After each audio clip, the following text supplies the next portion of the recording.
Okay ನಾನು ಮಾಡ್ತೀನಿ.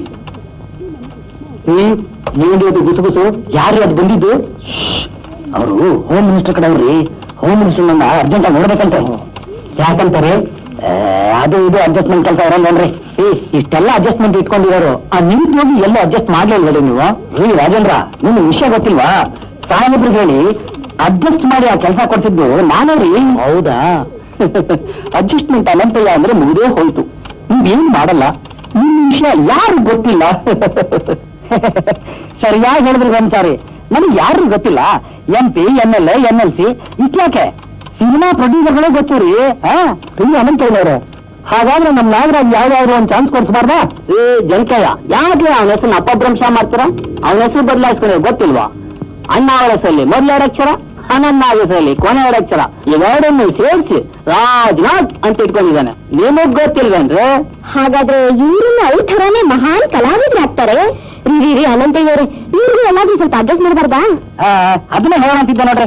ಅಷ್ಟಲ್ಲಿ ಕುದ್ರೆ ಅಂತ ಬಾಯಿ ತೆಗೆದ್ಬಿಟ್ಟ. ನೋಡಿಲ್ಲ ಅವನ್ಯ ನಿನ್ನೆ ಹೀಗೆ ಒಬ್ಬ ಸಿನಿಮಾ ಪ್ರೊಡ್ಯೂಸರ್ನ ಮೀಟ್ ಮಾಡಿದೆ. ಹೀಗೆ ಅದು ಇದು ಲೋಕಾಭಿರಾಮವಾಗಿ ಮಾತಾಡ್ತಿದ್ದಾಗ ಅದೇ ನಮ್ಮ ಹುಡುಗ ನಾಗರಾಜ್ ಅಲ್ಲ ರೀ, ರಾಜ್ನಾಥ್.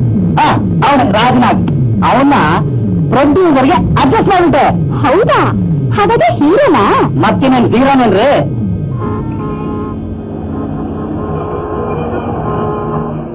ತಿಮ್ಮಪ್ಪ ಅವನ್ನ ಅನಿಸ್ಕೊಟ್ಬಿಟ್ರೆ ಎಲ್ಲ ಅಡ್ಜಸ್ಟ್ ಆಗೋಗ್ಬಿಡುತ್ತೆ. ಶನಿವಾರ ಬೆಳಿಗ್ಗೆನೆ ರೀ ಅನಂತಯ್ಯನವರೇ. ಯಾರು? ಸ್ವಾಮಿ ಅನಂತಯ್ಯನವರೇ. ನೀವಾ? ಯಾರು ಅಂತ ಗೊತ್ತಾಗ್ಲಿಲ್ವಾ? ಪಾಪ ನನ್ ನೋಡಿ ದಿಗಲಾಯ್ತು. ಅದಕ್ಕೆ ಕರೆಂಟ್ ಕಂಬಕ್ಕೆ ತಿರ್ಕೊಂಡ್ಬಿಟ್ರಾ?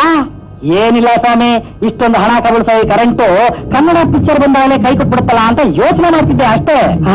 ಮಾತ್ನ ಹತ್ತಿ ತೋಳಿಸಿ ಮುನ್ಸ್ಕೊಂಡು ಅದಕ್ಕೊಂಡ್ ಮಾಡ್ತೀಯ. ಈ ಭಜನೆ ಎಲ್ಲ ಬಿಟ್ಟು ಮೊದ್ಲು ದುಡ್ಡಿಗೆ. ದುಡ್ಡು? ಯಾವ ದುಡ್ಡು? ಯಾವ ದುಡ್ಡ? ಪಾಲಿಟೆಕ್ನಿಕ್ ನಲ್ಲಿ ಸೀಟ್ ಕೊಡಿಸ್ತೀನಿ ಅಂತ 3,000 ಇಸ್ಕೊಂಡಿದ್ಯಲ್ಲ, ಆ ದುಡ್ಡು. ಆ ದುಡ್ಡ? ಅದು ಸೆಲೆಕ್ಷನ್ ಕಮಿಟಿ ಹತ್ರ ಇದೆ. ಈ ವರ್ಷ ಸೀಟ್ ಕೊಡಕ್ ಆಗಲ್ಲ, ಮುಂದಿನ ವರ್ಷ ಸೀಟ್ ಕೊಡ್ತೀವಿ ಅಂತ ಅಡ್ಜಸ್ಟ್ ಮಾಡ್ಕೊಂಡ್ಬಿಟ್ಟಿದ್ದಾರೆ. ನೀನ್ ಯಾರು ಅಂತ ಚೆನ್ನಾಗಿ ಗೊತ್ತು. ಕಂಪಿ ರಸೆಯಲ್ಲಿ ಉಡಾಫೆ ಬಿಡಬೇಡ. ಮೊದ್ಲು ದುಡ್ಡಿಗೆ. ಉಡಾಫೆ? ಯಾರಯ್ಯ ಉಡಾಫೆ? ಸ್ವಲ್ಪ ನಾಲ್ಗೆ ಬಿಗಿ ಹಿಡಿದು ಮಾತಾಡು. ನಾನ್ ಯಾರು ಅಂತ ಗೊತ್ತಾ? ಗೊತ್ತು ಚೆನ್ನಾಗ್ ಗೊತ್ತು. ಇನ್ನೊಬ್ಬ ನೈವಂಚಿಕ. ಫ್ರೆಂಡ್ ಪ್ರಾಣ ಸ್ನೇಹಿತ. ಬಿಡ್ರೆ ಪ್ರಾಣ ಸ್ನೇಹಿತ ಅಂತ ಪ್ರಾಣ ಸ್ನೇಹಿತ. ಸ್ವಾಮಿ, ನನ್ ಪಾಲಿಟೆಕ್ನಿಕಲ್ ಸೀಟ್ ಕೊಡ್ತೀನಿ ಅಂತ 3,000 ಇಸ್ಕೊಂಡು ಈಗ ಸೀಟು ಕೊಡಿಸ್ದೆ, ದುಡ್ಡು ಕೊಡದೆ ನಾಮ ಹಾತಾನೆ. ಕೇಳಿದ್ರೆ ಕತ್ತಿನ ಪಟ್ಟೆ ಹಿಡಿದು ಹೊಡೆಯಕ್ ಬಂದಾನೆ. ಸೀಟ್ ಕೊಡ್ಸೋ ಯೋಗ್ತಿದ್ರೆ ದುಡ್ಡು ತಗೋಬೇಕು, ಇಲ್ಲ ಯಾಕೆ ಮುಟ್ಬೇಕು? ಅದು ಹೋಗಿ ಕುಂಡಿನ ಮೋಸ ಮಾಡೋದು. ಇದು ನ್ಯಾಯನ? ನ್ಯಾಯ ಅನ್ಯಾಯ ಮಾತಾಡೋದು ನೀವ್ಯಾರಿ? ಹೌದು, ಜಾಸ್ತಿ ಮಾತಾಡ್ತಾನೆ. ಹಾಕ ಪುಕ್ಕಲ್ ಗ್ರಾಚಾರ ಕಾರ್ಯಕ್ರಮಿಗೆ. ನಿಮ್ಮಪ್ಪ ಬುದ್ಧಿ ಅನಂತನವರು ಸ್ವಲ್ಪ ಕರಿ. ಆಯ್ತು ಬುದ್ಧಿ. ಅನಂತನವರೇ, ನಿಮ್ಮನ್ನ ಬುದ್ಧಿ ಕರೀತಾ ಇದ್ದಾರೆ. ಯಾಕೆ ಅಂತ ನಾನು ಕೇಳಿದ್ರೆ ಅಲ್ಲಿ ತಾನೇ ಗೊತ್ತಾಗೋದು. ಹೋಗಿ ಯಾವ್ದೋ ಶಿಫಾರಸ್ಗೆ ಇರಬೇಕು. ಕರೆದ್ರ ಸರ್? ಮಿಸ್ಟರ್ ಅನಂತಯ್ಯ, ಆಫೀಸ್ಗೆ ಕೆಟ್ಟ ಹೆಸರು ತರಂತ ಕೆಲಸ ಮಾಡಬೇಡಿ ಅಂತ ನಾನು ನಿಮ್ಗೆ ಹೇಳಿರ್ಲಿಲ್ವಾ? ಕೆಟ್ಟ ಹೆಸರು ತರಂತ ಕೆಲಸ ಮಾಡೋಕೆ ನಾನು ಬರೋದೇ ಇಲ್ಲ ಸರ್. ನನಗೇನಿದ್ರು ಕೀರ್ತಿ ತರಂತ ಕೆಲಸ ಮಾಡೋದು ಬರುತ್ತೆ ಸರ್. ರಾತ್ರಿ ಮೊರಾಪೇನ ಇದೇಂದ್ರೆ ಕೀರ್ತಿ ತರಂತ ಕೆಲಸ ಸರ್? ಸೋಷಿಯಲ್ ವರ್ಕ್, ಪಬ್ಲಿಸಿಟಿ ಇದೆಲ್ಲ ಸಹಿಸಕ್ಕಾಗದೆ ಹೇಗೆ ಮಾಡಿದ್ದಾರೆ ಸರ್? ನಿಮ್ಮ ಸಮಾಜ ಸೇವೆ, ಪಾಪ್ಯುಲಾರಿಟಿ ನನ್ಗೆ ಚೆನ್ನಾಗಿ ಅರ್ಥ ಆಗಿದೆ. ಒಂದು ಎರಡೇ ಬೇಕಾದಷ್ಟಿವೆ. ಇದೆಲ್ಲ ಮಾಮೂಲಿ ಸರ್, ನಾನ್ ನೋಡ್ಕೋತೀನಿ ಸರ್. ಇದರಿಂದ ನನಗೆ ಎಂತ ಕಳಂಕ ಬರುತ್ತೆ ಗೊತ್ತಾ? ಕಳಂಕ ಬರೋಕೆ ನಾನು ಬಿಡ್ತೀನ ಸರ್? ಕಂಪ್ಲೇಂಟ್ ಕೊಟ್ಟಿರೋ ಕುನ್ನಿಗಳ ವಿಷಯನ MP ಗೋ MLA ಗೋ ತಿಳಿಸಿ ಅವ್ರ ಬಾಯಿ ಮುಚ್ಚಿ ನಿಮ್ಮ ಕುರ್ಚಿನ ಭದ್ರ ಮಾಡಿಸ್ತೀನಿ ಸರ್. ನಾಲ್ಕು ನಿಂತು ನಿಮ್ ತರಲೆ ಮಾತ್ರ ಮೊದಲು ಈ ಕುರ್ಚಿ ಭದ್ರ ಮಾಡ್ಕೊಳ್ರಿ. ನೋಡಿ, ಇದೇ ರೀತಿ ಮುಂದುವರಿಸ್ಕೊಂಡ್ರೆ ಸಾಕ್ಷಿಗೆ ಸಮೇತ ಹೆಡ್ ಆಫೀಸ್ ಕಂಪ್ಲೇಂಟ್ ಮಾಡಬೇಕಾಗುತ್ತೆ. Be careful.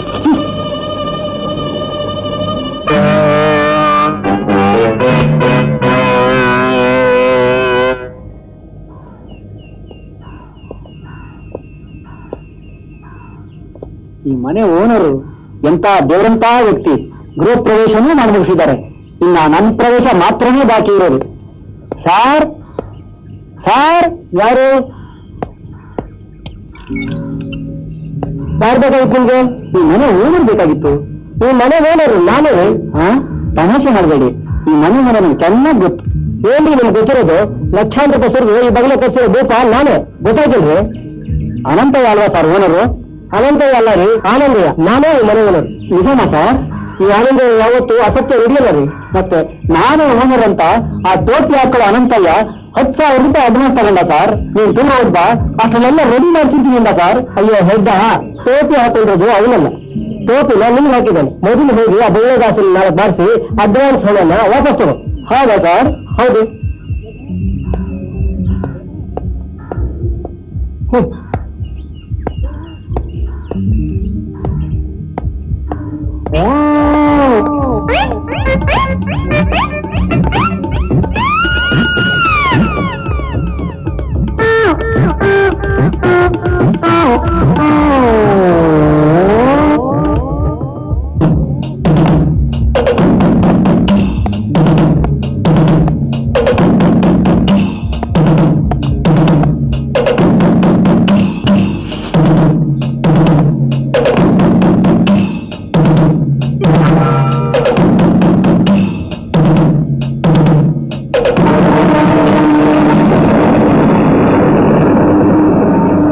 ಅನಂತಯ್ಯ ಬಂಡೆ ಕೊಳ್ತಾರ ನಿಂತ್ಕೊಂಡ್ಬಿಟ್ಟಲ್ಲ, ಎಲ್ಲೇ ನಮ್ ಜಮೀನ ಲೈಸೆನ್ಸು? ಒಂದ್ ನಿಮಿಷ ಕೇಳ್ಕೊಂಡ್ರೆ ಅದನ್ನ ಅಂಗಡಿಯಲ್ಲಿ ಏನ್ ಕೇಳ್ತೀವೋ, ಎಲ್ಲೇ ನನ್ ಲೈಸೆನ್ಸು? ಅದ ಸ್ವಲ್ಪ ಅನ್ಸರ್ಸ್ಕೊಂಡೋಗಿ ಅಡ್ಜಸ್ಟ್ ಮಾಡ್ಬಿಡೋಣ. ಏನ ಹೇಳ್ತಿದ್ಯಾ? 6 ತಿಂಗಳಿಂದ ಅನುಸರಿಸ್ಕೊಂಡು ಸಾಕಾಗೋಗ್ಬಿಟ್ಟಿದೆ. ನೀನ್ ನರೇಂದ್ರದು ಆಳು ಮನೆಗೆ ಹಾಕ್ಬಿಡ್ತೀನಿ. ಇರೋದಾದ್ರಣ್ಣ ಟ್ರಾನ್ಸ್ಫರ್ ಮಾಡಿಸ್ತೀರಿ ಅಂತ ಮಿನಿಸ್ಟರ್ಸ್ ಎಲ್ಲ ಜೇಬ್ನಲ್ಲಿದ್ದಾರೆ ಅಂತ ಹೇಳಿ ಜೇಬ್ ತುಂಬಿಸ್ಕೊಂಡಲ್ಲ, ಎಲ್ಲ ನಿಮ್ ಮಿನಿಸ್ಟರ್ಸ್. ಅಷ್ಟೇ ಸರ್ಕಾರನ ಬಿದ್ದಾಯ್ತಲ್ಲ, ನಮ್ಮೇನ್ ಸರ್ ತಪ್ಪು? ಈಗ ಬಂದ್ರೆ ಹೊಸ ಮಿನಿಸ್ಟರ್ ಹಿಡಿದು ಖಂಡಿತ ಮಾಡ್ಕೊಡ್ತೀನಿ. ಬೂಡೆ ಬಿಡ್ತೀಯಾ? ನಿಮ್ ಬೂಡೆನ ಬೆಲೂನ್ ತರ ಹಾರಿಸ್ಬಿಡ್ತೀನಿ. ಬಾರ್ದು ಲೈಸೆನ್ಸ್ ಕೊಡ್ತೀನಿ ಅಂತ ಹೇಳಿ ಇದುವರೆಗೂ ಏನು ಮಾಡ್ತಿಲ್ಲ. ನಿಮ್ ಬೀರಿಗೆ ಹಾಕಿ ಭದ್ರ ಮಾಡ್ತೇ ಹೋದ್ರೆ ನನ್ನ ಹೆಸರು ಜವರಾಯನೇ ಅಲ್ಲ. ಸೋಮನ ಅಂಗಡಿಗೆ ಕೊಡಕ್ಕಿಲ್ಲ, ಸೋಮನ ಕೂಡ ಶುರು ಮಾಡಿದಾನ.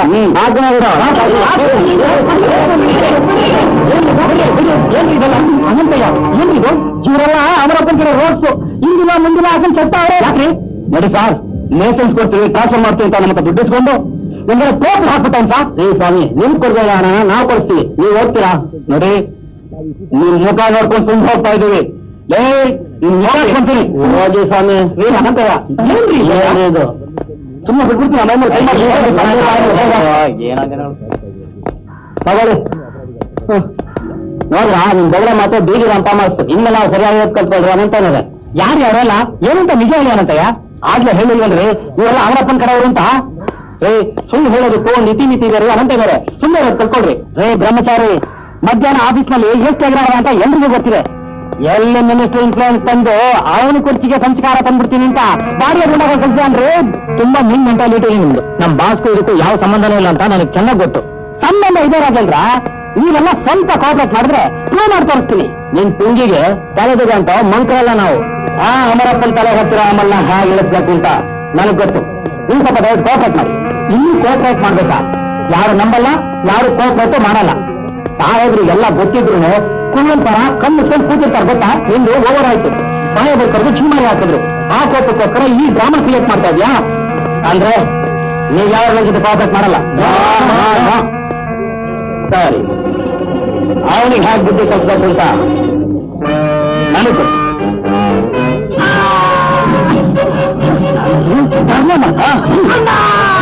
ನಂದು ಪ್ಲಾನ್ ಆಕ್ಟಿವಿಟಿ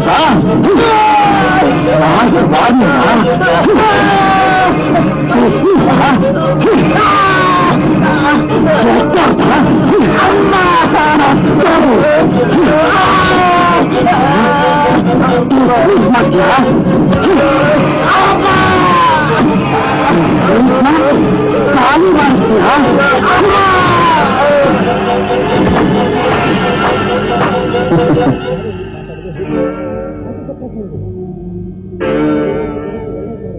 ಮಿಸ್ಟರ್ ಅನಂತಯ್ಯ, ಅದು ಬರೀ ಮರ ಮಾತ್ರ ರೀ.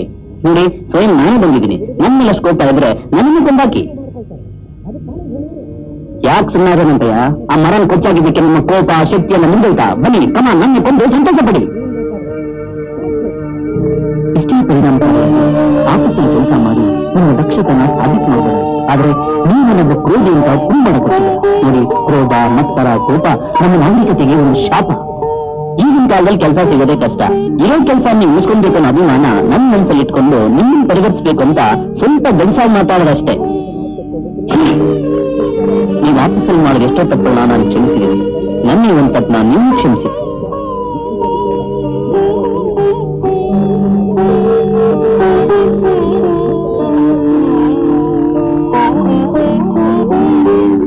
ಸರ್, ಕೇರ್ ಮಾಡಕ್ ಬಂದ ಮೇಲೆ ಕಣ್ಣು ತೋರಿಸ್ತಾ ಇದ್ರ ನಿಮ್ಮ ವಿಷಾದ ಅರ್ಥ ಮಾಡ್ಕೊಳ್ಳಾರ್ದೆ ಹೋದೆ. ನಿಮ್ಗೆ ಕ್ಷಮಿಸ್ಬಿಡಿ ಸರ್, ಕ್ಷಮಿಸ್ಬಿಡಿ ಸರ್. ನಾನು ನಿಮ್ಗೆ ಅರ್ಥವಾಗಿ ಪರಿವರ್ತನೆ ಆಗಲಿಕ್ಕೆ ನನಗೆ ತುಂಬಾ ಸಂತೋಷ ಆಗ್ತಾ ಇದೆ.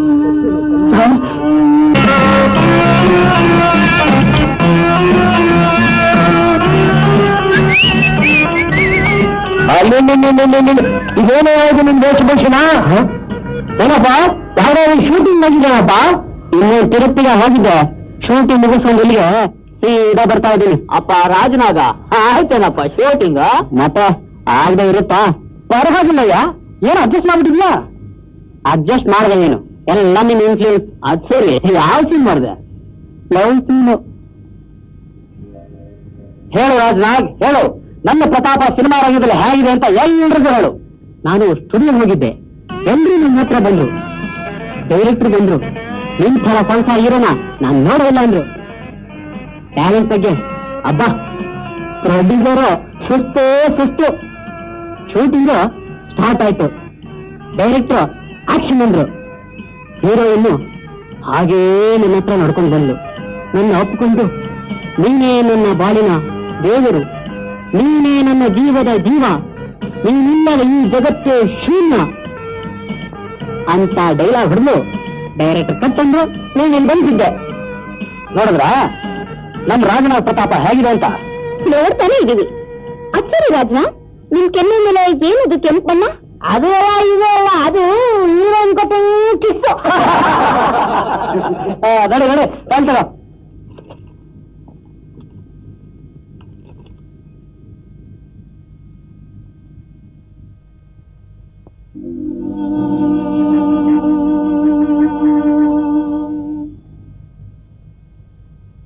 ಬುದ್ಧಿ ಸರ್, ಅನಂತ ಏನಿರು ಪುಣ್ಯ, ಏನ್ ವಿಷಯ? ಯಾಕೋ ಒಂಥರ ಆಗಿರಲ್ಲ ಸರ್. ಬುದ್ಧಿ, ನಾನು ಬಹಳ ದಿವಸದಿಂದ ನೋಡ್ತಾ ಇದ್ದೀನಿ, ನೀವು ಆಫೀಸಿಗೆ ಬಂದಾಗ್ಲಿಂದ ಏನೋ ಯೋಚನೆ ಮಾಡ್ತಿರ್ತೀರಿ, ಯಾವುದ್ರ ಬಗ್ಗೆನೂ ಆಲೋಚನೆ ಮಾಡ್ತಾ ಇರ್ತೀರಿ. ಅದೇನ್ ವಿಷಯ ಅಂತ ನಮ್ಮ ಹತ್ರ ಹೇಳ್ಬಾರ್ದಾ ಬುದ್ಧಿ? ಏನಿಲ್ಲ ತಿಮ್ಮಪ್ಪ, ಅದು ಯಾವ್ದು ಫೈಲು ಕೊಡಿಲ್ಲಿ. ಈ ಫೈಲ್ ವಿಷಯ ಇರಲಿ ಸರ್, ಮೊದಲು ನಿಮ್ಮ ಮನಸ್ಸಿನಲ್ಲಿ ತುಂಬಿಕೊಂಡಿರೋ ಚಿಂತೆ ಏನಂತ ಹೇಳಿ ಸರ್. ನೀವು ಪ್ರೀತಿಯಿಂದ ಒತ್ತಾಯ ಮಾಡಿದ್ಮೇಲೆ ನನಗೆ ಹೇಳ್ಬೇಕು ಅನ್ಸುತ್ತೆ. ಹೌದು ಬುದ್ಧಿ, ಈಗ ನಾವೆಲ್ಲ ಒಂದೇ. ಒಬ್ಬರು ಮನಸ್ಸಿನ ಕಷ್ಟನ ಇನ್ನೊಬ್ಬರು ಹೇಳ್ಕೊಂಡ್ರೆ ಮನಸ್ಸು ಒಸಿ ಹಗುರ ಆಗ್ತದೆ. ಅದೇನು ಹೇಳಿ ಬುದ್ಧಿ? ಹೌದು ಸರ್, ಅದನ್ನು ಹೇಳಿ ಸರ್. ಆದ್ರೆ ಇದು ಅಂತ ಅರ್ಧಕ್ಕೆ ನಿಲ್ಸ್ಬೇಡಿ ಬುದ್ಧಿ. ನಿಮ್ ಕಷ್ಟ ಏನಂತ ತಿಳ್ಕೊಳ್ಳೋದು ಏನ್ ತಪ್ಪ? ಅದೇನು ಹೇಳಿ ಬುದ್ಧಿ, ದಯವಿಟ್ಟು ಅದೇನು ಅಂತ ಹೇಳಿ ಸರ್. ಹಾಗಾದ್ರೆ ಕೇಳಿ. ನಮ್ಮಲ್ಲಿ ಒಂದು ಸುಂದರವಾದ ಗ್ರಾಮ. ಅಲ್ಲಿ ಯಾವುದೇ ಸಮಾರಂಭ, ಜಾತ್ರೆ ನಡೆದ್ರು ಎಲ್ಲಾ ಪಂಗಡದವರು, ಎಲ್ಲಾ ಜನಾಂಗದವರು ಒಟ್ಟಿಗೆ ಸೇರಿ ಆಚರಿಸ್ತಾ ಇದ್ರು. ಈಗಿರ್ಬೇಕಾದ್ರೆ ಒಂದು ದಿನ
ಯಾಕೆ ನಿಂತ್ಬಿಟ್ರಿ?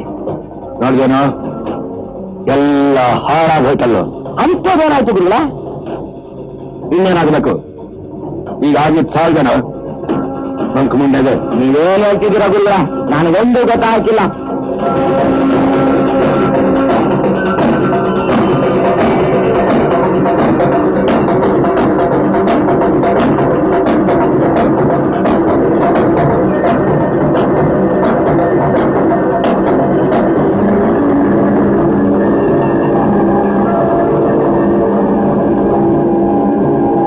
ಜರ ನಿಂತರ ಹೇಳ್ಬೇಕೇನ?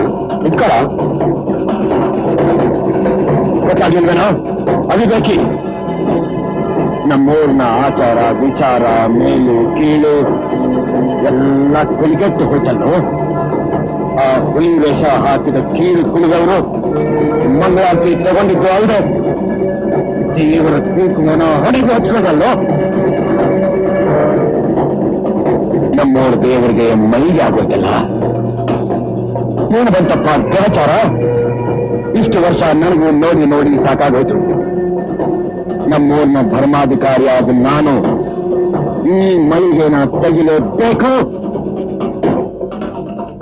ತೆಗಿತೀನಿ.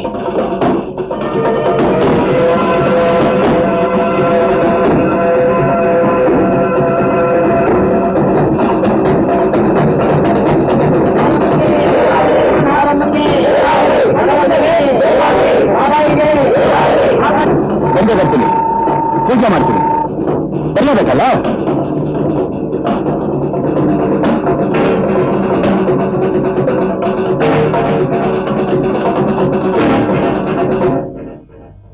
ಆಯ್ತು.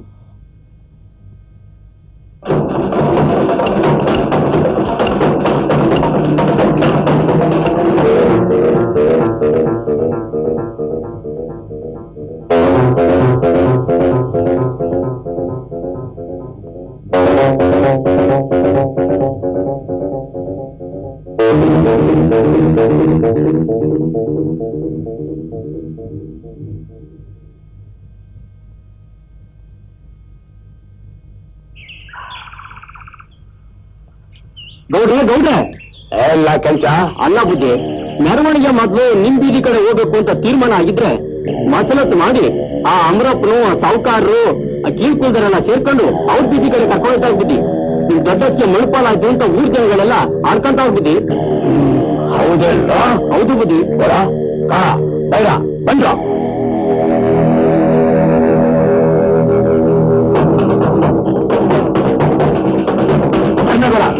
ಅಮರಪ್ಪ,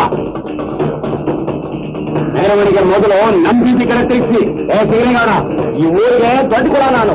ಮೊದಲು ನಮ್ ಬೀದಿ ಕಡೆ ಹೋಗ್ಬೇಕು. ಇಲ್ಲ, ಸಾಧ್ಯ ಇಲ್ಲ. ನಮ್ ಬೀದಿ ಕಡೆ ಹೋಗ್ಬೇಕು. ಇಲ್ಲ, ಸಾಧ್ಯ ಇಲ್ಲ. ನಮ್ ಬೀದಿ ಕಡೆ ಹೋಗ್ಬೇಕು. ಹೌದು, ಇದೇ ಬೀದಿ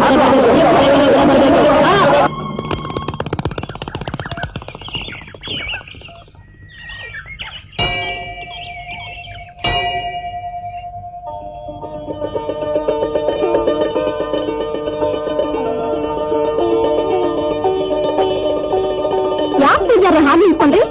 ತಗೊಳ್ಳಿ ಪೂಜೆ ಮಾಡಿ. ಇನ್ಯಾಕೆ ಪೂಜೆ ಪುನಸ್ಕಾರವಲ್ಲ, ಎಲ್ಲ ಮುಗೀತಲ್ಲ. ಹಾಗಂದ್ರೆ ಏನು ಪೂಜಾರೆ? ಮಾಮೇರಿ ಮಳ್ಳಿ ತರ ಮಾತಾಡ್ಬೇಡ, ಎಲ್ಲ ತಿಳ್ಕೊಂಡಿನುವೆ. ಯಾಕೆ ಪೂಜಾರೆ ಏನೇನೋ ಮಾತಾಡ್ತೀರಾ? ನಾನೇನು ಮಾತಾಡೋದು? ಊರೇ ಮಾತಾಡ್ತಿದ್ದ ನಿನ್ ವಿಷಯ. ನಾನೇನಂತ ಮಾಡಬಾರ್ದು ಕೆಲಸ ಮಾಡಿದೀನಿ? ಇನ್ನು ಮಾಡ್ಬೇಕಾ? ಈಗ ಮಾಡಿದ್ದು ಸಾಲ್ದ? ನೀನು ನಮ್ಮವಳಾಗಿದ್ದು ಬೇರೆ ಜಾತಿಯವ್ರನ್ನ ಮದುವೆ ಮಾಡ್ಕೊಂಡಿಯಲ್ಲ, ಆ ಸಮಾಜೋದ್ಧಾರಕರ ಮಾತನ್ನು ಕೇಳ್ಕೊಂಡು. ಅದು ನನ್ನ ಸ್ವಂತ ವಿಷಯ, ನಿಮ್ಗ್ಯಾಕೆ? ಇದು ನನ್ನ ಸ್ವಂತ ವಿಷಯ. ನಾನ್ ನಿನಗೆ ಪೂಜೆ ಮಾಡ್ಕೊಡಲ್ಲ. ಬೇಡ ಬಿಡಿ, ನೀವೇನು ಪೂಜೆ ಮಾಡ್ಕೊಡ್ಬೇಡಿ, ನಾನೇ ಪೂಜೆ ಮಾಡ್ತೀನಿ. ನಾನೇ ಪೂಜೆ ಮಾಡಿದ್ರೆ ಬೇರೆ ಬೇಡ ಅಂತಾನೇನು?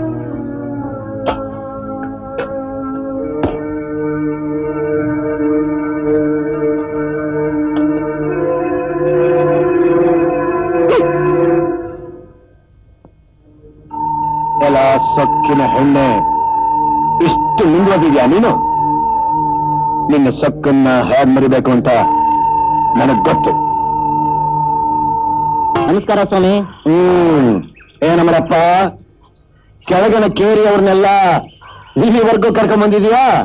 ಇಲ್ಲಿವರೆಗೂ ಏನು ಸ್ವಾಮಿ, ಇವರಿಗೋಸ್ಕರ ನಾನು ಎಲ್ಲಿವರೆಗೂ ಹೋಗೋಕ್ಕೂ ಸಿದ್ಧ. ಅಂದ್ರೆ ಅಂದ್ರೆ ಇಷ್ಟು ವರ್ಷಗಳಿಂದ ಹೊರಗಡೆ ಇದ್ದ ಎಲ್ಲಾ ಕೆಲಸ ಕಾರ್ಯಗಳು ಭಾಗವಹಿಸ್ತಾ ಇದ್ರು. ಈಗ ಒಳಗಡೆ ಬಂದೇ ಯಾಕೆ ಮಾಡಬಾರ್ದು? ಮಾಡ್ಬೋದಪ್ಪ, ಮಾಡ್ಬೋದು. ಇಂಥ ಯೋಗ್ಯತೆ ಇರೋ ಮನುಷ್ಯರು ಮಾಡ್ಬೇಕಾದ್ದೇ ಸರಿ. ಹಾಗಾದ್ರೆ ಸರಿ, ಎರಡು ನಡುವೆ ದೇವಸ್ಥಾನಕ್ಕೆ. ಈ ದೊಡ್ಡ ಮನುಷ್ಯ ಅಪ್ಪಣೆ ಕೊಟ್ಬಿಟ್ಟ ಅಂತ ಒಳಗೆ ನುಗ್ಗಕ್ಕೆ ನೋಡ್ತೀರೇನ್ರು? ಅಲ್ಲೇ ನಿಂತ್ಕೊಂಡ್ರು ಚಾಂಡಾಲ್ರ. ಅವ್ರ ಜಾತ್ರೆ ಚಾಂಡಾಲ್ರು ಅಂತೀರಾ? ದೇವ್ರ ದ್ರೋಹ ಮಾಡೋ ಚಾಂಡಾಲ್ರು ಕರೆದು ದೇವಸ್ಥಾನದಲ್ಲಿ ಸನ್ಮಾನ ಮಾಡ್ತೀರಾ? ಇಂಥ ಅಮಾಯಕರಿಗೆ ಯೋಮಾನ ಮಾಡ್ತೀರಾ? ಏನಯ್ಯ, ನನಗೆ ಉಪದೇಶ ಹೇಳ್ತೀಯಾ? ಇದು ಉಪದೇಶ ಅಲ್ಲ ಸ್ವಾಮಿ, ಇದು ಸತ್ಯ ಹೇಳ್ತಾ ಇದ್ದೀನಿ. ಯಾವ್ದಾವ್ದು ಸತ್ಯ? ದೇವರ ದೃಷ್ಟಿಯಲ್ಲಿ ಮೇಲು ಕೀಳು ಅನ್ನೋ ಭಾವನೆ ಇಲ್ಲ, ಎಲ್ರು ಒಂದೇ. ಅವಳಿಗೆ ಯಾರಾದ್ರೂ ಒಂದ್ ಹೆಜ್ಜೆ ಮುಂದಿಟ್ರೆ ಕಾಲ ಕತ್ತಲು ಸಾಕ್ಬಿಡ್ತೀನಿ. ಪೂಜಾರ್ರೆ, ದಯವಿಟ್ಟು ನನ್ನ ಸಹನೆ ಕೆಣಕಕ್ಕೆ ಪ್ರಯತ್ನ ಮಾಡಬೇಡಿ. ನೀನಯ್ಯ ನನ್ನ ಸಹನೆ ಕೆಣಕ್ತಾ ಇರೋದು. ಏನೋ ಪದ್ಮಕ್ಕೆ ಹೋಗಿ ಒಂದೆರಡು ಅಕ್ಷರ ಕಲ್ತ್ಕೊಂಡ್ ಬಂದ್ಬಿಟ್ಟಿದ್ದಕ್ಕೆ ದೊಡ್ಡ ಕ್ರಾಂತಿನೇ ಮಾಡ್ಬೋದು ಅಂತ ತಿಳ್ಕೊಂಡ್ಬಿಟ್ಯಾ? ಕ್ರಾಂತಿ ಮಾಡೋದಕ್ಕೆ ನಿಂಗೆ ಕಾರಣ. ಸಮಾಜದಲ್ಲಿ ಮೇಲು ಕೀಳನ್ನು ಸೃಷ್ಟಿ ಮಾಡಿ ದೇಶದ್ರೋಹ ಮಾಡ್ತಾ ಇರೋ ನಿಮ್ಮಂತಹ ಗೋಮುಖ ವ್ಯಕ್ತಿಗಳೇ ಕಾರಣ. ಯಾರಯ್ಯ ಗೋಮುಖ ವ್ಯಾಖ್ಯ? ನೀನು ನಿಮ್ಮ ಅಪ್ಪನ ನನ್ನ ತಾವು ಜೀತಿಗೆ ಬಿಟ್ಟು ಅವಳು ಸಂಪಾದನೆ ಬದುಕ್ತಿರೋ ನೀನು ಗೋಮುಖ ವ್ಯಾಖ್ಯ. ಈಗ ಅವ್ರೆ, ನಮ್ಮಪ್ಪನಿಗೆ ಯಾವಾಗ ಏನ್ ಮಾಡ್ಬೇಕನ್ನೋ ಚೆನ್ನಾಗಿ ಗೊತ್ತಿದೆ. ಸಮಯ ಬಂದಾಗ ನಿಮ್ಗೆ ತಿಳಿಯುತ್ತೆ. ಏನ್ ನೋಡ್ತೀರಾ? ಬನ್ನಿ ಅವ್ರಿಗೆ.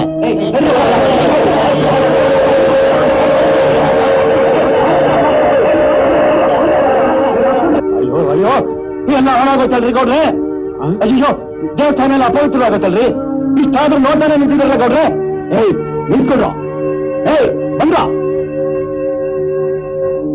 ನಿಲ್ರ. ಎಷ್ಟೋ ಧೈರ್ಯ ನಿಮ್ಗೆಲ್ಲ. ನೀವನ್ನೆಲ್ಲ ಚೆಚ್ಚಿ ಹೊರಗೆ ಹಾಕ್ರ.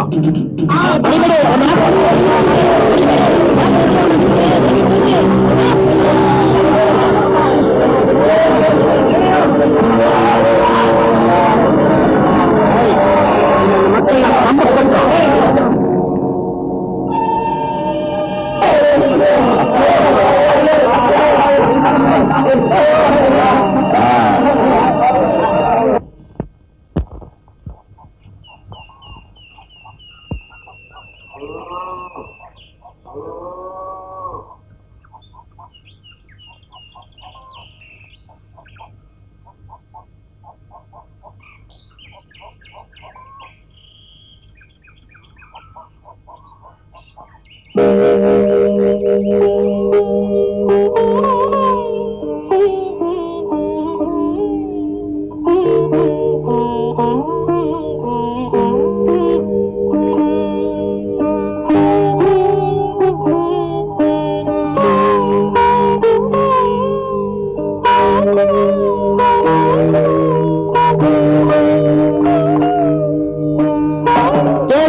ನಾಳೆ ಪಂಚಾಯತಿ ಕಟ್ಟೆ ತಗೊಂಡ್ರು ಬರ್ಬೇಕಂತೆ. ಹಿಂಗಂತ ಊರಿನ ಮುಖಂಡರ ಆಜ್ಞೆ ಆಗೈತೆ. ಕೇಳಪ್ಪ ಕೇಳಿ, ಕೇಳಪ್ಪ ಕೇಳಿ, ಕೇಳಪ್ಪ ಕೇಳಿ. ನಾಳೆ ಪಂಚಾಯತಿ ಕಟ್ಟೆ ತಗೊಂಡ್ರು ಬರ್ಬೇಕಂತೆ.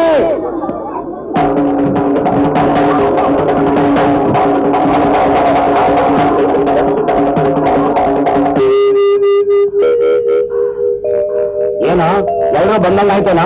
ಬಂದರೆ ಬುದ್ಧಿ. ಹಾಗಾದ್ರೆ ಇನ್ಯಾಕೆ ತಡ, ವಿಚಾರಣೆ ಶುರುವಾಗ್ಲಿ.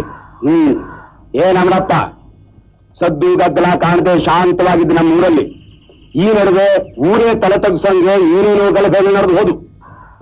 ಇದಕ್ಕೆಲ್ಲ ನೀನೇ ಕಾರಣ ಅಂತ ಪೂಜಾರತ್ನವ್ರು ದೂರು ಕೊಟ್ಟವ್ರೆ. ನೀನೇನ್ ಹೇಳ್ತೀಯ? ನೋಡಿ ಸ್ವಾಮಿ, ಸಮಾಜದಲ್ಲಿ ದುಡಿ ಮಾನವಕುಲವೇ ನನ್ನ ದೇವರು ಅಂತ ಬಲವಾಗಿ ನಂಬಿರೋ ನಾನು. ಸದಾ ಅದಕ್ಕಾಗಿ ದುಡಿಯುತ್ತಿರೋ ನನ್ನನ್ನ ಪೂಜಾರಪ್ಪನ ಅಪಾರ್ಥ ಮಾಡಿಕೊಂಡು ನನ್ನ ಮೇಲೆ ದೂರು ಕೊಟ್ಟಿದ್ದಾರೆ. ಊರಿನ ಮರ್ಯಾದೆ ಒಂದು ತಪ್ಪು ಕೆಲಸ ನಾನು ಖಂಡಿತ ಮಾಡಿಲ್ಲ. ಹಾಗಾದ್ರೆ ಇನ್ಯಾರು ಮಾಡಿದ್ದು? ನೀನು ನೀನು ನೀನು ಅಯ್ಯೋ ಶಿವನೇ, ಊರಿಗೆಲ್ಲ ಒಳ್ಳೇದ್ ಮಾಡಪ್ಪ ದೇವ್ರೆ ಅಂತ ಪೂಜೆ ಮಾಡೋನ್ ನಾನಿಂತ ಹೀನ್ ಕೆಲಸ ಮಾಡ್ತೀನ? ನನ್ನ ತಲೆ ಮೇಲೆ ಗೂಬೆ ಕೂರಿಸ್ತಾ ಇದ್ದಾರೆ ಇವರು. ಇಷ್ಟು ಸೊಪ್ಪು ಬಂದ್ಬಿಟ್ಟಲ್ಲ ಇವ್ರಿಗೆ. ಸ್ವಲ್ಪ ನಿನ್ನ ಒಟ್ಟಿಗೆ ಇರೋದ್ರಿಂದ ಇಸ್ಕಿನ ಮರೀಲಿ ಮಾತ್ರ ಹುಟ್ಟಿದ್ದು. ಮರ್ಯಾದೆ ಆಗಿ ಮಾತಾಡು. ನಾನು ಯಾರು ಅಂತ ಗೊತ್ತಿಲ್ವಾ? ಗೊತ್ತು ಗೊತ್ತು, ಚೆನ್ನಾಗ್ ಗೊತ್ತು. ಊರಿನ ಗಲಭೆಗೆಲ್ಲ ನೀವೇ ಕಾರಣ ಅಂತ. ಅದು ಹೇಗೆ ಹೇಳ್ತೀಯ ನೀನು? ನಾನು ಹೇಳಿಲ್ಲ, ಹೇಳಿಸ್ತೀನಿ.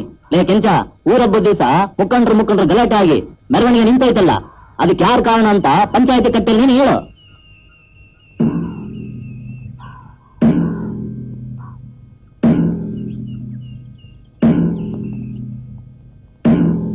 ಯಾಕೆ ಕರ ಬರ್ದಾನ ನಿಂತ್ಕೊಂಡಿದ್ದಲ್ಲ? ನಿಜ ಬರಲ್ಲ. ಯಾಕೋ ಇವನು ಬಾಯ ಬಿಡ್ತಾ ಇಲ್ಲ.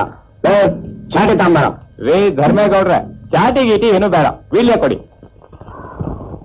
ರೇ ದೊಡ್ಡ ಇದನ್ನ ಅವನು ಕೊಡ. ಕೆಂಚ, ಅದು ನಮ್ಮೂರ್ ದೇವ್ರ ಪೂಜೆ ಮಾಡಿ ತರ್ಸಿರೋ ನಾಗವಳ್ಳಿ. ಹುಷಾರ್ ಬುದ್ಧಿ.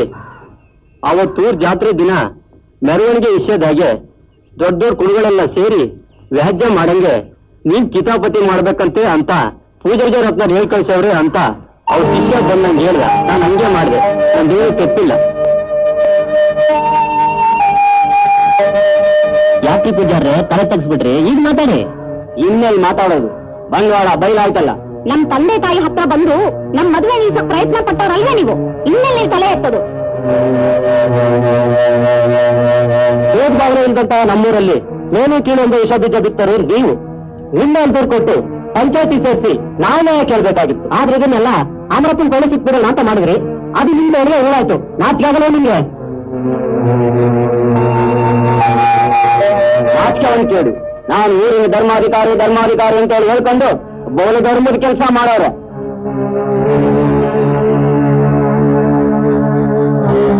ಹೌದು, ದೇವದೃಷ್ಟಿಲಿ ಎಲ್ಲರೂ ಒಂದೇ. ನಮ್ಗೆ ಊರ್ ನೈಕ್ಯತೆ ಮುಖ್ಯ. ಅದು ಬಂಗ ತಂದ್ರೆ ಈ ಧರ್ಮಾಧಿಕಾರಿಗೆ ಏನ್ ಶಿಕ್ಷೆ ಕೊಡ್ತೀರಾ ಮೊದಲು ಅದನ್ನ ಹೇಳಿ.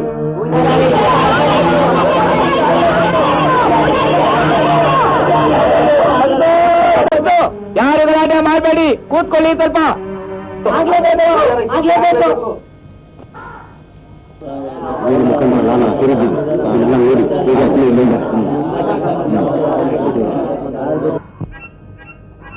ರೀ ಪೂಜಾರ್ರೆ, ನಾಚಿಕೆ ಆಗೋದಿಲ್ಲ ಅಲ್ರಿ ನಿಮ್ಗೆ? ಎಂತ ಏನ್ ಕೆಲಸ ಮಾಡ್ತಿದ್ದೀರಿ ಅಲ್ರಿ? ಇಡೀ ಊರಿಗೆ ಬುದ್ಧಿ ಇರಬೇಕಾದ ನೀವು ಇಂಥ ಕೆಲಸ ನಿಮ್ಗೆ ಮಾಡ್ಸೋದು? ನೀವು ಮಾಡ್ತಿರೋ ಕೆಲ್ಸಕ್ಕೆ ಬೆಲೆ ಬೇಡವೇನ್ರಿ? ನೀವು ಮಾಡ್ತಿರೋ ಈ ನೀಚ್ ಕೆಲ್ಸಕ್ಕೆ ಆ ದೇವರು ಮೆಚ್ಚಕ್ಕಿಲ್ಲ ಕಣ್ರಿ.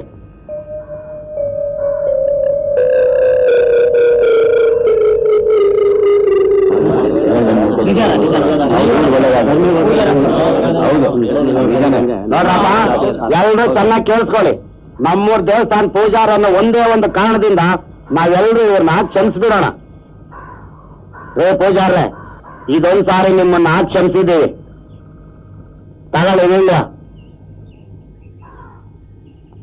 ನಿಮ್ಮೆಲ್ಲ ಹುಷಾರಾಗಿರಿ. ಪೂಜಾರಪ್ಪನ ಪಿತೂರಿ ಗೊತ್ತಿದೆ. ನಮ್ಮೂರ್ ಜಾತ್ರೆ ನಿಂತು ಹೋಗಂಗ್ ಮಾಡಿದ ತಪ್ಪಿಗೆ ನಾನು ಗ್ರಾಮಸ್ಥರಲ್ಲಿ ಕ್ಷಮೆ ಕೇಳ್ತಿದ್ವಿ. ದಯವಿಟ್ಟು ನಮ್ಮನ್ನೆಲ್ಲರೂ ಕ್ಷಮಿಸ್ಬಿಡಿ. ಈ ಊರಿನ ಧರ್ಮಾಧಿಕಾರಿಯಾಗಿ ಊರಿನ ಇದ್ದಾಗ ಮಾಡೋ ಮನಸ್ಸು ನಿಮ್ಗೆ ಹೆಂಗ್ ಬಂತ್ರಿ ಪೂಜಾರಪ್ಪನವ್ರೆ? ಇನ್ನೊಂದ್ ಸಾರಿ ಇಂಥ ಕೆಟ್ಟ ಕೆಲಸ ಮಾಡಿದ್ರೆ ಊರಿನ ಆಚೆ ಹಟ್ಟು ಬಿಡ್ತೀವಿ. ಹುಷಾರ್. ಅಮರಪ್ಪ, ನಡೆಯಪ್ಪ ಅವಣ, ನಡೀರಿ.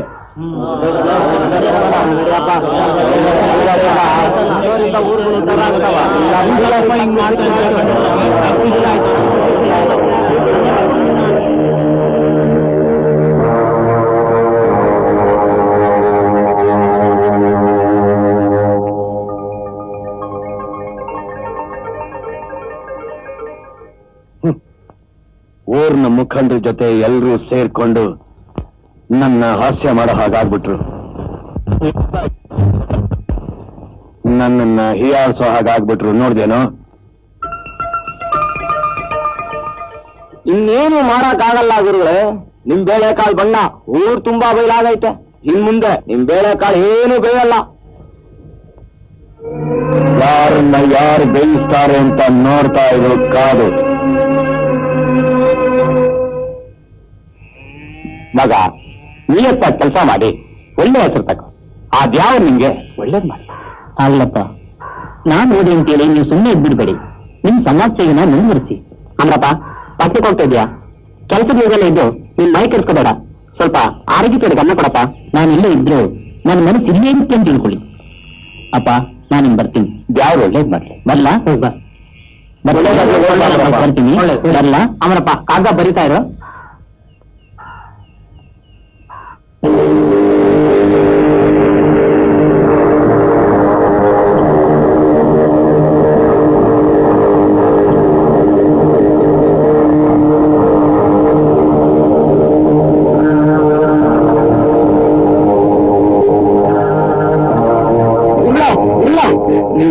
ಯೋಚನೆ ಮಾಡೋ ಹಾಗೇ ಇಲ್ಲ. ನಿಮ್ ದಾರಿಗೆ ಅಡ್ಡವಾಗಿದ್ದು ನಿಂದು 30 ಮೈಲಿ ದೂರ ಹೋಗಿ ಬಿದ್ದೋಯ್ತು. ಏನಾದ್ರು ನಿನ್ನ ಪ್ರವರ ಸರಿಯಾಗಿ ಹೇಳ. ಎಲ್ಲ ಸರಿ ಆಯ್ತು ಗುರುಗಳೇ. ಆ ಸಮಾಜೋದ್ಧಾರಕ ಅಮ್ರಪ್ಪನಿಗೆ ಕೆಲಸ ಸಿಕ್ಕೈತಂತೆ. ಅವನು ಪಟ್ನಿ ಕೊಟ್ಟದಂತೆ. ಇಲ್ಲಿಂದ ನಿನ್ ದಾರಿ ಸಲೀಸು. ಎಲ್ಲ ಸಲೀಸಾಯ್ತು. ನಾನು ಹೆಜ್ಜೆ ಇಟ್ಟು ನೆಲನ ಕಣ್ಣಿಗತ್ಕೋತಾ ಇದ್ದ ಈ ಜನ ಈಗ ನಾಗಸರ್ಪ ಕಂಡ ಹಾಗೆ ಓಡೋಗ್ತಾ ಇದ್ದಾರೆ. ಹೋಗ್ಲಿ, ದೇವ್ರ ಪೂಜೆಗೆ ಅಂತ ಬಂದು ಜನ ನನ್ನ ತಲೆ ಎತ್ತಿ ನೋಡ್ತಾ ಇಲ್ಲ. ಸ್ವಾಮಿ ಪೂಜಾರಿ ಅಂತ ಸಣ್ಣ ಕೆಲಸಕ್ಕೆ ಓಡ್ ಬರ್ತಾ ಇದ್ದ ಗೌಡ ಈ ಕಡೆ ಹೆಜ್ಜೆ ಇಡ್ತಾ ಇಲ್ಲ. ಸಲೀಸಾಯ್ತು ಅಂತ ರಾಜ ಹೇಳಿಕೇನು? ರಾಜ ಅಲ್ಲ ಗುರುಗಳೇ, ಇಡೀ ಊರಿಗೆ ರಾಹು ಹಿರಿಯಂಗೆ ನೀವ್ ಮಾಡ್ಬೇಕು.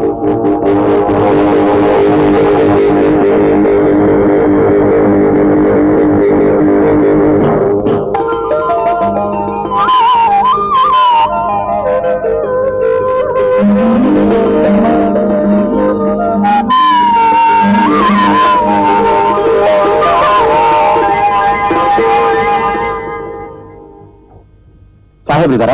ಇದಾರೆ, ಹೋಗಿ. ನಮಸ್ಕಾರ, ಕೂತ್ಕೊಳ್ಳಿ. ಏನು ವಿಷಯ?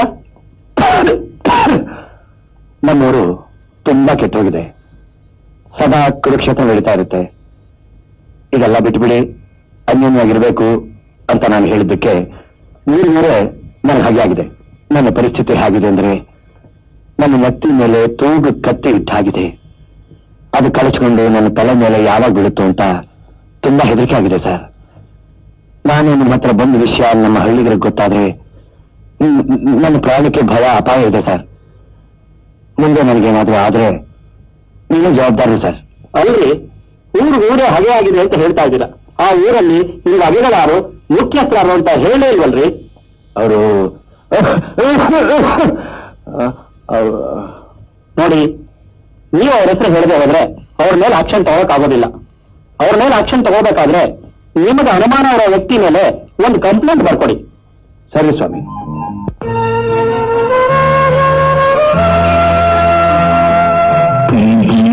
ಬಾಳು ಕೊನೆಯಾಗಬೇಕೆ, ಬದುಕಿಲ್ಲ ಬರದಾಗಿ ರಚೆಯಾಗಿದೆ. ಈ ಬಾಳು ಕೊನೆಯಾಗಬೇಕೆ, ಬದುಕಿಲ್ಲ ಬರದಾಗಿ ರಚೆಯಾಗಿದೆ. ಮಾತಿನಲ್ಲಿ ಬಾಯ್ ಬಿಡೋಂಗಿಲ್ಲ. ನಿಜ ಹೇಳು, ಏನು ಮಾಡಿದೆ? ಸತ್ಯವಾಗ್ಲೂ ನಂಗೆ ಗೊತ್ತಿಲ್ಲ, ಗೊತ್ತಿಲ್ಲ.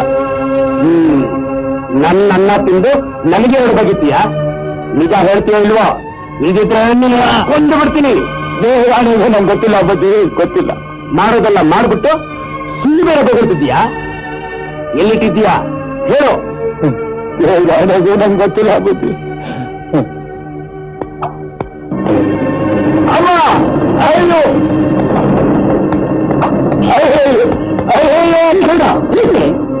ಯಾಕೆ ನಮ್ಮ ತಮ್ಮ ಜನಸ್ಪರ್ಧೆ ಮಾಡ್ತಾ ಇದ್ದೀರಾ?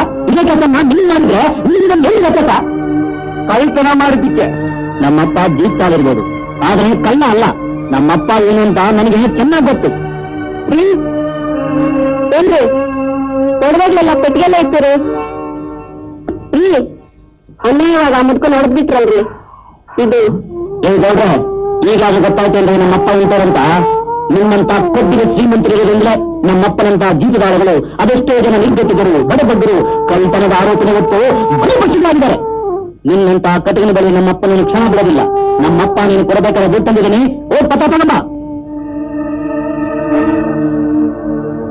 ಅವರಪ್ಪ ದಯವಿಟ್ಟು ನನ್ನನ್ನು ಕ್ಷಮಿಸ್ಬಿಡಪ್ಪ.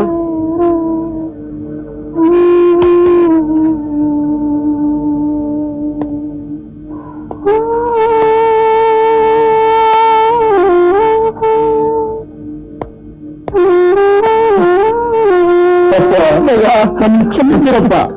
ನಿನ್ನಿಷ್ಟರಿಗೆ ನಾನಪ್ಪ ಕಾರಣ.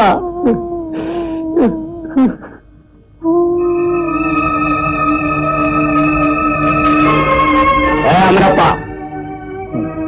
ತಗೋ ಪತ್ರ.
ನನ್ ಗುರು ಕೊನೆವರು. ಯಾರು ಧರ್ಮೇಗೌಡ ಅನ್ನೋರು? ನಾನೇ ಧರ್ಮೇಗೌಡ. ನಿಮ್ಮನ್ನೆಲ್ಲ ಅರೆಸ್ಟ್ ಮಾಡ್ತಾ ಇದ್ದೀನಿ. ಯಾಕೆ ಸ್ವಾಮಿ? ಅದನ್ನೆಲ್ಲ ಬಂದು ಕೋರ್ಟಲ್ಲಿ ಕೊಡ ಹೇಳಿ. ಯಾಕೆ?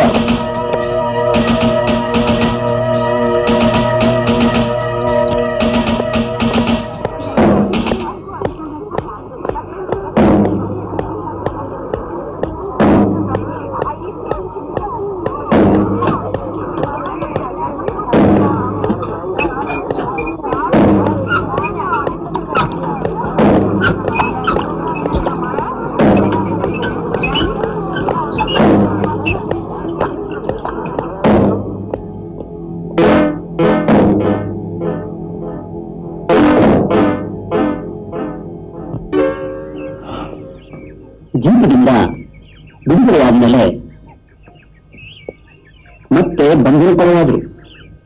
ಇದೇ ದಿನವೂ ಕಿತ್ತು ತಿಂತಾ ಇರೋ ವಿಷಯ. ಈ ಪ್ರಕರಣ ಎಲ್ಲಿವರೆಗೂ ಬಂದಿದೆ ಸರ್? ಇನ್ನೂ ಕೇಸ್ ನಡೀತಾ ಇದೆ. ಮತ್ತೆ ಕೇಸ್ ಹಾಳಾಗೈತೆ ಬುದ್ಧಿ? ನಾಳೆನೇ ಜಡ್ಜ್ಮೆಂಟ್. ಹಾಗಾದ್ರೆ ನಾವೆಲ್ಲರೂ ಬರ್ತೀವಿ ಸರ್. ಚೇಚೆ ನಿಮ್ಗೆಲ್ಲ ಯಾಕೆ ತೊಂದರೆ? ನ್ಯಾಯಾಲಯದ ಮುಂದೆ ಹಾಜರುಪಡಿಸಲಾದ ಶ್ರೀ ನಾರಾಯಣ ಶಾಸ್ತ್ರಿ ಉರುಫ್ ಪೂಜಾರಿಯ ಕೊಲೆಯ ಸಂಬಂಧದಲ್ಲಿ ತಪ್ಪಿತಸ್ಥರಾದ ಶ್ರೀ ಧರ್ಮೇಗೌಡ, ವೇಣಪ್ಪ, ಗುಜ್ಜಾರಪ್ಪ ಇವರಿಗೆ ಐಪಿಸಿ 302 ಅಧಿನಿಯಮದ ಪ್ರಕಾರ ಮಹಾಸ್ವಾಮಿ ಕ್ಷಮಿಸಬೇಕು. ಈ ಕೊಲೆ ಕೇಸಿಗೆ ಸಂಬಂಧಪಟ್ಟ ಪೂಜಾರಿ ಮಗ ನಾನು. ನನ್ನ ಹೆಸರು ಶಂಕರ ಅಂತ. ದಯವಿಟ್ಟು ಮಾತಾಡೋದಕ್ಕೆ ಅವಕಾಶ ಕೊಡಬೇಕು ಅಂತ ತಮ್ಮಲ್ಲಿ ಕೈ ಮುಗಿದು ಕೇಳ್ಕೊಳ್ತಾ ಇದ್ದೀನಿ. ಸರಿ ಸ್ವಾಮಿ. ಸತ್ಯವನ್ನೇ ಹೇಳುತ್ತೇನೆ. ಸತ್ಯವನ್ನು ಬಿಟ್ಟು ಬೇರೇನೂ ಹೇಳುವುದಿಲ್ಲ.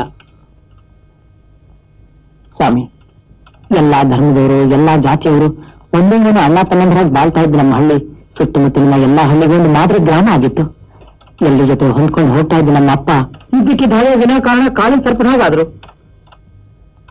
ಪಂಚಾಯತಿ ಸೇರಿದ ಜನ ಎಲ್ಲ ದೊಡ್ಡ ಮನಸ್ಸು ಮಾಡಿ ನಮ್ಮಪ್ಪ ಎಷ್ಟೇ ತಪ್ಪು ಮಾಡಿದ್ರು ಅವ್ರನ್ನ ಕ್ಷಮಿಸ್ಬಿಟ್ರು.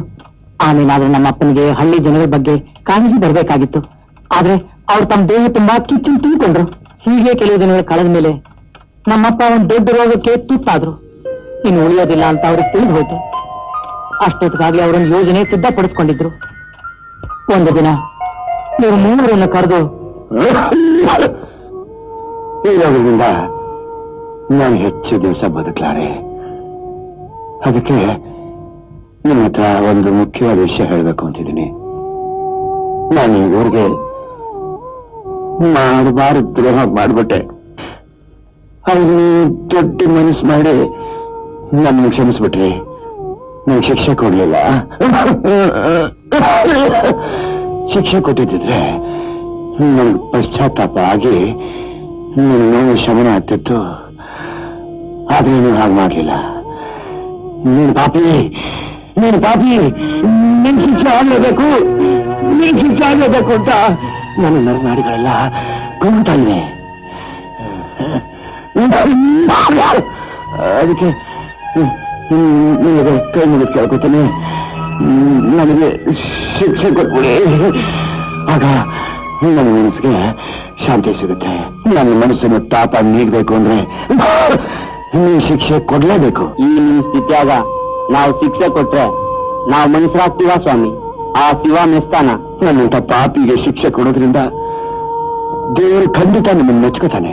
ಪೂಜಾರ, ನಿಮ್ ಕಾಯಿಲೆ ಬಂದು ಏನೇನೋ ಪೇಚಾಡ್ತಾ ಇದ್ದೀರ ಅಷ್ಟೇ. ಏನ್ ಪೂಜಾರ್ರೆ, ಸುಮ್ಮನೆ ಕೂತ್ಕೊಂಡು ಸುಧಾರಿಸ್ಕೊಳಕ್ ಆಗಲ್ಲ ಇವ್ರ.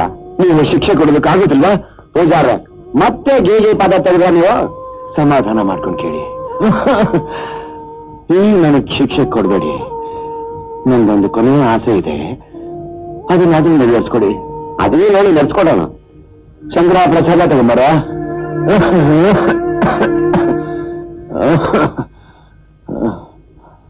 ನೋಡಿ, ಇದು ರುದ್ರದೇವರ ಪ್ರಸಾದ. ಇದ್ರ ಮೇಲೆ ಕೈ ಇಟ್ಟು ಪ್ರಮಾಣ ಮಾಡಿ ನಡೆಸ್ಕೊಡ್ತೀನಿ ಅಂತ ಹೇಳಿದ್ರೆ ಹೇಳ್ತೀನಿ. ಬಂತ ಆಗಲಿ ಪೂಜಾರೆ, ನಾವು ನಡ್ಸ್ಕೊಡ್ತೀವಿ.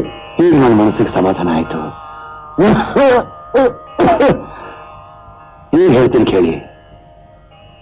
ಈ ಹಳ್ಳಿಗೆ ನಾನು ಮಾಡಬಾರದು ದ್ರೋಹ ಮಾಡಬೇಕಾದ್ರೆ ಈ ನನ್ನ ಹಾಳು ತಲೆನೇ ಕಾರಣ. ಅದಕ್ಕೆ ಶಿಕ್ಷೆ ಆಗ್ಲೇಬೇಕು.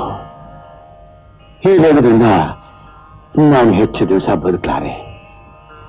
ನಾನು ಸತ್ತ ತಕ್ಷಣ ಈ ಹಳ್ಳಿ ಗಲಭೆಗೆಲ್ಲ ಕಾರಣವಾಗಿ ನನ್ನ ತಲೆ ಮೇಲೆ ಗಡಾರಿ ನೆಟ್ಟುಬಿಡಿ.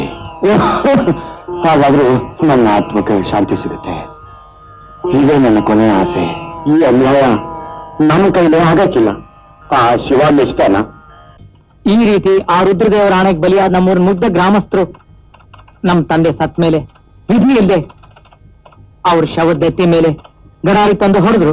ಈ ಸತ್ಯನ ಈ ಕೇಸಿನ ಪ್ರಾರಂಭದಲ್ಲಿ ಬಂದು ನಾನು ತಿಳಿಸ್ಬೇಕು ಅಂತ ಇದ್ದೆ. ಇದೆಲ್ಲ ಅನ್ಯಾಯ.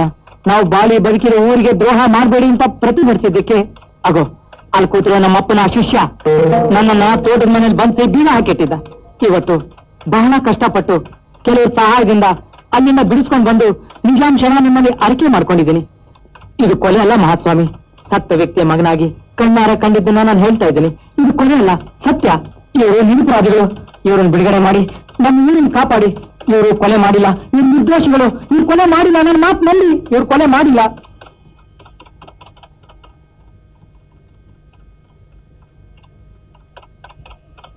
ನ್ಯಾಯಾಲಯದ ಮುಂದೆ ಹಾಜರುಪಡಿಸಲಾದ ಈ ಕೊಲೆಗೆ ಸಂಬಂಧಪಟ್ಟ ಸಾಕ್ಷ್ಯಾಧಾರಗಳು ಅಪರಾಧಿಗಳ ಅಪರಾಧದ ಬಗ್ಗೆ ಸೂಕ್ತ ಬೆಳಕನ್ನು ಚೆಲ್ಲಿದೆ. ಹಾಗೂ ನ್ಯಾಯಾಲಯದ ಮುಂದೆ ಕೊಲೆಯಾದ ನಾರಾಯಣ ಶಾಸ್ತ್ರಿ ಉರುಫ್ ಪೂಜಾರಿಯವರ ಬಗ್ಗೆ ನೇರ ಬೆಳಕನ್ನು ಚೆಲ್ಲಿರುವ ಕೊಲೆಯಾದ ವ್ಯಕ್ತಿಯ ಸ್ವಂತ ಮಗ ಶ್ರೀ ಶಂಕರ್ ರವರ ಸಾಕ್ಷ್ಯಾಧಾರ ಅಪರಾಧಿಗಳಾಗಿರುವವರು ನಿರ್ದೋಷಿಗಳೆಂದು ಸಾಬೀತು ಮಾಡಿರುವ ಕಾರಣ ಹಾಗೂ ನ್ಯಾಯದಂಡದ ಮುಂದೆ 3 ಅಪರಾಧಿಗಳು ಅಪರಾಧದಿಂದ ನುಸುಳಿದರೂ ಚಿಂತೆ ಇಲ್ಲ. ಆದರೆ ಒಬ್ಬ ನಿರಪರಾಧಿ ದಂಡನೆಗೆ ಗುರಿಯಾಗಬಾರದೆಂಬ ಮೂಲ ಸೂತ್ರದಂತೆ ನ್ಯಾಯಾಲಯದ ಮುಂದಿರುವ ಅದೇ ಗ್ರಾಮದ ನಿವಾಸಿಗಳು ಹಾಗೂ ಆಪಾದಿತರಾದ ಶ್ರೀ ಧರ್ಮೇಗೌಡ, ಶ್ರೀ ದೇವಪ್ಪ, ಶ್ರೀ ಗುಜ್ಜಾರಪ್ಪ ಇವರು ಈ ಕೊಲೆಗೆ ಕಾರಣರಲ್ಲ ಎಂಬ ನಿರ್ಣಯಕ್ಕೆ ಬಂದಿರುವ ಕಾರಣ ಇವರನ್ನು ಬಿಡುಗಡೆ ಮಾಡಲು ನ್ಯಾಯಾಲಯ ತೀರ್ಮಾನಿಸಿದೆ. ಹಾಗೂ ಪೂಜಾರಿಯ ಶಿಷ್ಯನನ್ನು ವಿಚಾರಣೆಗೆ ಗುರಿಪಡಿಸಲಾಗುವುದು.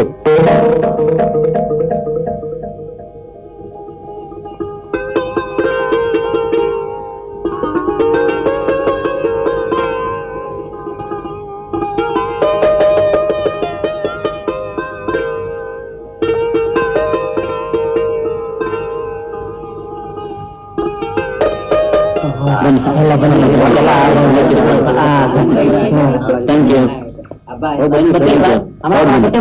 Okay sir. ಓಕೆ, ನಾನು ಹೋಗಿ ಬರ್ತೀನಿ. ನೀವು ಬೇಗ ಬಂದ್ಬಿಡಿ. ಸಾಹೇಬ್ರೆ, ಪೂಜಾರಪ್ಪನ ಮಗನಿಂದ ಎಲ್ಲ ಕಷ್ಟನೂ ಪರಿಹಾರ ಆಗೋಯ್ತು. ಇದೇ ಸಂತೋಷದಲ್ಲಿ ಎಲ್ಲರ ಊಟ ಮಾಡೋಣ ಬನ್ನಿ. ಹೇಳ್ದಾನೆ ಅಂತ ಯಾಕೆ ಹೇಳ್ತೀರಾ ಸರ್? ಇವತ್ತು ನಮ್ಮ ಮನೆಯಾಗೆ ಸತ್ತ ಸಮಸ್ಯೆ ಐತೆ. ಅಲ್ಲಿಗೆ ಬನ್ನಿ, ಎಲ್ಲರೂ ಹೋಗೋಣ. ನಡೀರಿ. ಇವತ್ತು ಬೇಡ, ಇನ್ನೊಂದು ದಿವಸ ಬರ್ತೀನಿ. ನಮ್ಮೂರ್ ನೋಡಿ ಬೋದಿನ ಆಗೋಗೈತೆ.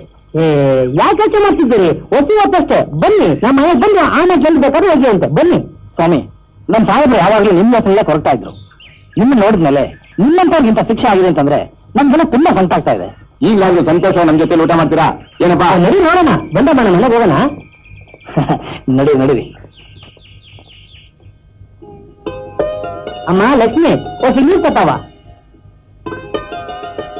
ಕೊಡವ, ಎಲ್ರಿಗೂ ಕೊಡವ.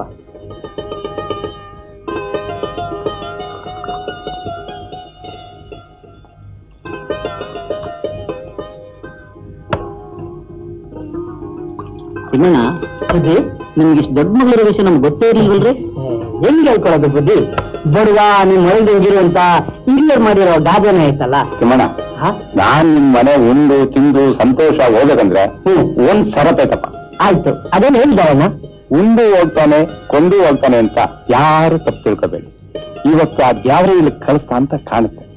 ತಿಮ್ಮಣ್ಣ, ನನ್ ಷರತ್ತೇನ್ ಗೊತ್ತಾ? ನಿಮ್ ಮಗಳನ್ನ ನಮ್ ಮನೆ ಸೊಸೆಯಾಗಿ ಒಪ್ಪಿಸ್ಬೇಕು.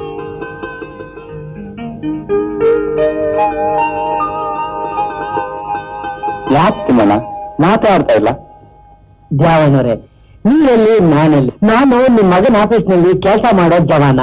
ನಮ್ದು ಅನುಕೂಲ, ನಿಮ್ದು ಅನುಕೂಲ. ನಮ್ದು ನಿಮ್ಗೂ ಹೊಂದಾಣಿಕೆ ಆಯ್ತದ? ಮನ್ಸನ್ ಸಂದಾಕಿದ್ರೆ ಎಲ್ಲ ಕೊಡ್ತೈತೆ. ಎಂತ ಒಳ್ಳೆ ಮಾತಾಡಿದ್ರೆ ಯಜಮಾನ್ರಿ. ತಿಮ್ಮಣ್ಣ, ನಮ್ ಸಾಹೇಬ್ರ ವಿಷಯ ಎಲ್ಲ ತಿಳಿದು ನಿಮ್ ರೀತಿ ಮಾತಾಡೋದು ನನ್ಗೇನು ಚೆನ್ನಾಗಿ ಕಾಣ್ತಾ ಇಲ್ಲಪ್ಪ. ನನ್ ಬುದ್ಧಿಯ ವಿಷಯ ನಂಗೆ ಗೊತ್ತಿಲ್ಲವಾ? ಆದ್ರೆ ಲೋ ತಿಮ್ಮಣ್ಣ, ನಮ್ ಸಾಹೇಬ್ರ ವಿಷಯ ಗೊತ್ತಿದ್ರೆ ಈಗ ಮಾತಾಡ್ತಿದ್ಯಲ್ಲ. ನಮ್ ಸಾಹೇಬ್ರು ಎಂತವ್ರು? ಜಾತಿ ಮತ ದೊಡ್ಡವರು ಚಿಕ್ಕವರು ಭೇದ ಭಾವ ಇಲ್ದಿರುವಂತ ಅಪ್ಪಟ ಅಪರಂಜ ವ್ಯಕ್ತಿ. ಇಂಥ ವರ ಸಿಗಕ್ಕೆ ನಿನ್ನ ಮಗಳು ಪುಣ್ಯ ಮಾಡಿದ್ರೆ ಕಣಯ್ಯ. ಅಲ್ಲ ಆ ಲೋಕನಾಥ ನಿನ್ನ ಮಗಳ ಮದುವೆ ಏನಾದ್ರೂ ಜ್ಞಾಪಕ ಮಾಡ್ಕೊಂಡು ಸುಮ್ಮನೆ ಒಪ್ಪಿಗೆ ಕೊಡೋದ.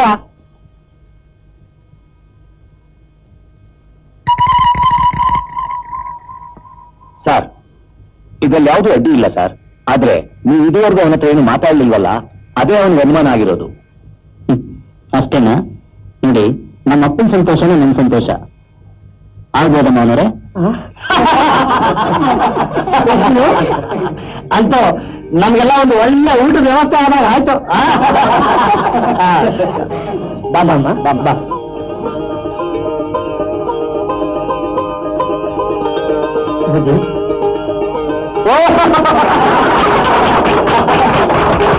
ಆವಾಗನ ನೀನ್ಯಾಕ ಮುಖ ಪತ್ರ ಮಾಡ್ಕೊಂಡಿದ್ಯಾ? ಬಾರೋ ಬಾಮರವಣ್ಣ. ಇದೇ ಶುಭ ಸಮಾರಂಭದಲ್ಲಿ ನಿಮ್ಮದೇನು ನಡೆದೋಗ್ಬಿಡ್ಲಿ.